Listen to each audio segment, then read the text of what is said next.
Donc bonjour, je suis Sylvain Rigaud, donc je suis doctorant en fin de thèse au CEREJ, sous la direction d'Olivier Radakovitch et de Jean-Marie Garnier. Et donc thèse qui a été cofinancée à la fois par la région et par le JPREB. Et aujourd'hui, je vais vous parler d'une partie des résultats que j'ai obtenus dans le cadre de cette thèse et qui concerne plus particulièrement la contamination des sédiments de l'étang de Berre et leur évolution spatiale et temporelle. Donc avant de rentrer dans les détails des travaux que j'ai réalisés, j'aimerais juste rappeler quelques dates importantes qui ont marqué les sédiments de l'étang de Berre ainsi que leur teneur en contaminants.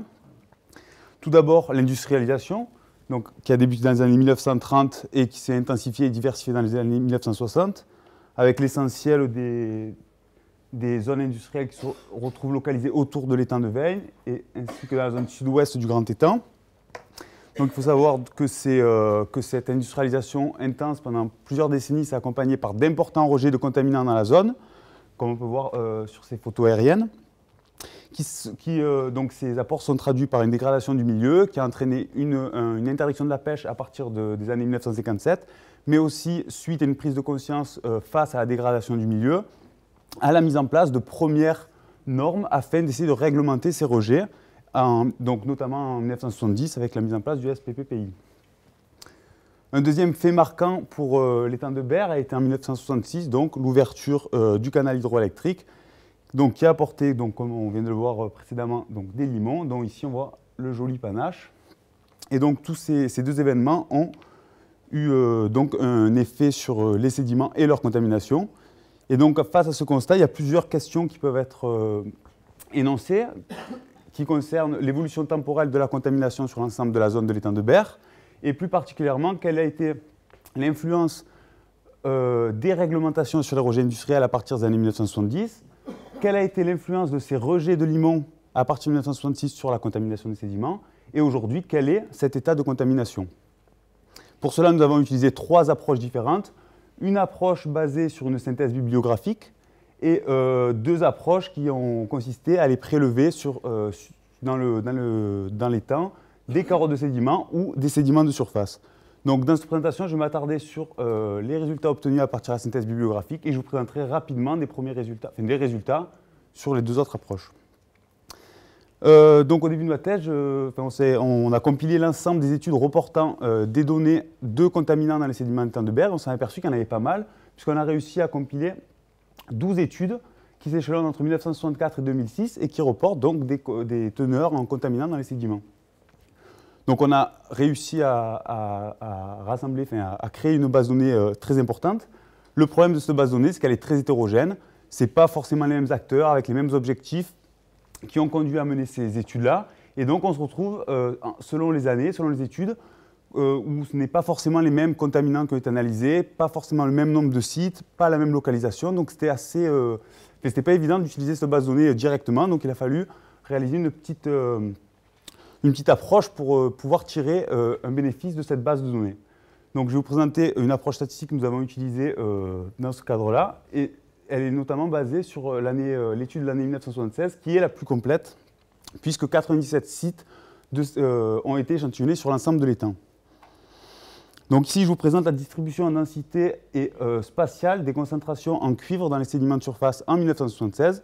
Et ce qui ressort de ça, c'est qu'on a une distribution de la contamination spatiale qui est très hétérogène, mais somme toute, on arrive à voir qu'il y a une certaine organisation avec différentes zones plus ou moins contaminées qui s'identifient, donc en rouge les plus contaminés, en bleu les moins contaminés.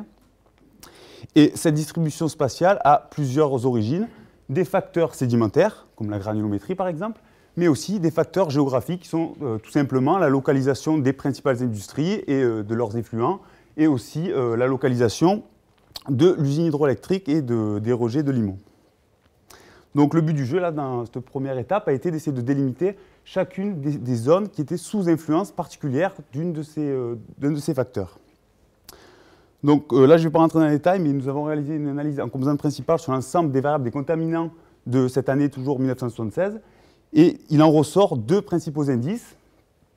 L'indice PC1, qui représente un indice de contamination. Donc on voit que l'ensemble des contaminants évolue dans le même sens, vers des valeurs positives sur l'axe PCE, sur l'axe, la première composante principale. et donc traduit un indice de contamination. Plus la valeur d'une observation sur l'axe 1, le premier axe sera importante, plus la contamination sera forte. Et le second indice est donc le second axe qui va plutôt nous donner une information sur le type de contamination des sédiments. Une valeur de l'axe 2 positif va plutôt traduire une contamination en mercure, en plomb, en mercure, en arsenic et en zinc. Et une valeur négative va plutôt traduire une contamination de type organique, PCB, hydrocarbures totaux. Donc ici, je vous représente sur les 97 sites de l'étang de Berre de l'année 1976 les valeurs de ces deux indices. Donc l'indice PC1, qui représente le niveau de contamination, est représenté par des cercles, plus la taille du cercle est gros, plus la contamination est élevée, et par un indice en dégradé de gris de l'indice PC2. Donc plus la couleur est foncée, plus on a affaire à une contamination organique, et plus la couleur est claire, plus on a une contamination de type inorganique. Et donc ce qui ressort de cette carte, c'est qu'on a l'étang de Veynes qui se distingue clairement des autres parties de l'étang, avec les plus fortes contaminations, plutôt caractérisées par des contaminants organiques. Et ensuite, on a peut-être une deuxième zone ici qui se distingue avec des contaminations moyennes et plutôt caractérisées par la présence de contaminants inorganiques. Ensuite, nous avons réalisé une classification sur l'ensemble de ces sites en 4 groupes afin d'identifier donc des zones qui vont être géochimiquement, en termes de contamination, homogènes, plus homogènes.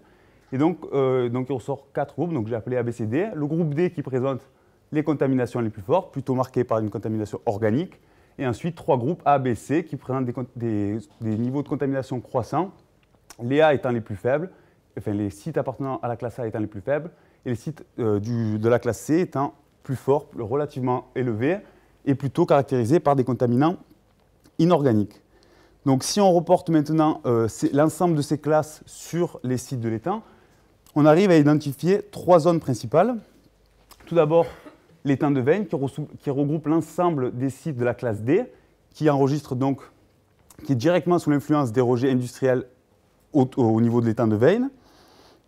Ensuite, une zone dans le nord du Grand Étang qui, elle, est localisée directement en face de l'exutoire de l'usine hydroélectrique et donc est sous influence de ces rejets-là. Et enfin, une zone dans le sud qui est sous influence des rejets industriels dans la zone du Grand Étang, mais sans influence des limons de l'usine hydroélectrique. Donc voilà, donc chacune des zones, au cours du temps, va enregistrer l'influence de chacun de ces facteurs-là, donc soit les apports de limon, ou soit les rejets industriels, ainsi que les réglementations qui ont été mises en place sur la zone. Donc pour la reconstruction des séries temporelles, donc j'ai couplé les 3 zones qui ont été identifiées, ainsi que le jeu de données. Et pour chacune des zones, donc j'ai calculé la moyenne et l'écart type pour chaque site qui était localisé dans la zone, et j'ai tracé ça en fonction du temps. Donc là, je vous montre les résultats pour le mercure, le cuivre et le plomb. Dans chacun des graphes, il y a 3 courbes. Donc la courbe avec les ronds noirs qui représente la zone sud du Grand Étang, la courbe avec les ronds blancs qui représente la zone nord du Grand Étang, et les carrés gris qui représentent l'étang de Veynes. J'ai aussi reporté 2 indices. Ce qui s'appelle le LGB, qui est en fait le fond géochimique naturel, c'est-à-dire les concentrations des contaminants dans les sédiments avant l'époque industrielle. Donc c'est en gris foncé, là, les barres en gris foncé. Et en gris plus clair, ce qui s'appelle le DGB, qui est en fait les concentrations de ces contaminants dans les limons apportés par la Durance. Donc si on s'intéresse aux effets de la réglementation sur rejets industriels, ce qui ressort clairement, c'est qu'entre 1964 et 1976, on a une augmentation de la contamination, et qu'après 1976, dans la zone sud du Grand Étang et dans l'étang de Veynes, on a une diminution de ces concentrations. Et ça peut directement être mis en lien avec la prise de réglementation qui ont eu lieu à ce moment-là, dans les années 1970. Et donc on arrive à estimer des diminutions de la contamination qui peuvent être attribuées à l'efficacité de ces règles, qui vont de 30 à 90% selon les éléments. Ensuite, si on s'intéresse à l'influence des apports de limon, on remarque qu'après 1976, dans la zone sud du Grand Étang et la zone nord, on a des évolutions qui sont assez similaires pour les 3 éléments, alors qu'entre 1964 et 1976, les évolutions temporelles de leur concentration sont complètement différentes. avec des augmentations dans la zone sud et dans la zone nord, soit pas de variation, des concentrations relativement constantes, ou même des diminutions dans le cas du plomb. Ces différences peuvent être directement attribuées. Donc la période 1964-1976 est la période pendant laquelle l'usine de Saint-Chamas a ouvert, a commencé à turbiner, et donc on peut attribuer ces différences à de la dilution de la contamination dans la zone nord du Grand Étang. En effet, les teneurs en contaminants dans les matières en suspension de la Durance sont plus faibles que dans les fonds de l'étang. Et donc on arrive aussi à estimer des ordres de grandeur de ces taux de dilution, de l'ordre de 50% pour le cuivre, de 85% pour le mercure et pour le plomb. Donc voilà, ça c'était pour l'approche à partir du synthèse bibliographique.